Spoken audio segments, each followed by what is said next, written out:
आफ्नो बुढाको लागि भनेर यति धेरै दुःख गर्छ है, कति धेरै मेहनत गर्छ। आफ्नो बुढालाई भोक लाग्यो होला भनेर, बुढालाई धेरै रोटी मनपर्छ भनेर यति धेरै दुःख गरेर बनाएकोमा धेरै धेरै धन्यवाद आमा। ओहो अचार पनि ल खायो। हामीले त यतातिर नि पुरा खाँदै हुनुहुन्छ सबैजना।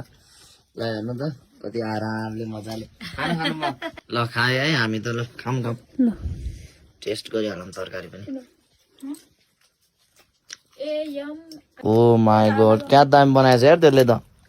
हेर्न AMIR सब मिलाएको। ल पालो पालो भन्नुहोस् त हाम्रो मामलाई मिठो लाग्यो? मिठो भयो, मलाई साह्रै धेरै मिठो।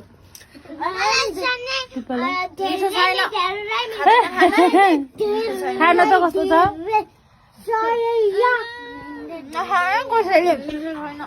दिचालाई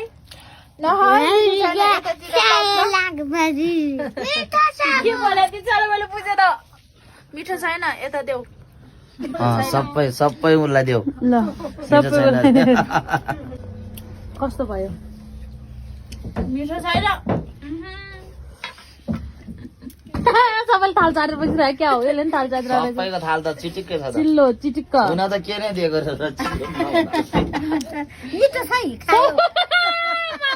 सबैको चिल्लो रहेछ यहाँ म त उसको त अब दिउरी धरी चिउरी मेरो त यो पनि दिउरी पनि भन्छ, फ्राई पनि भन्छ। कस्तो मिठो हुन्छ यो चाट्दा त।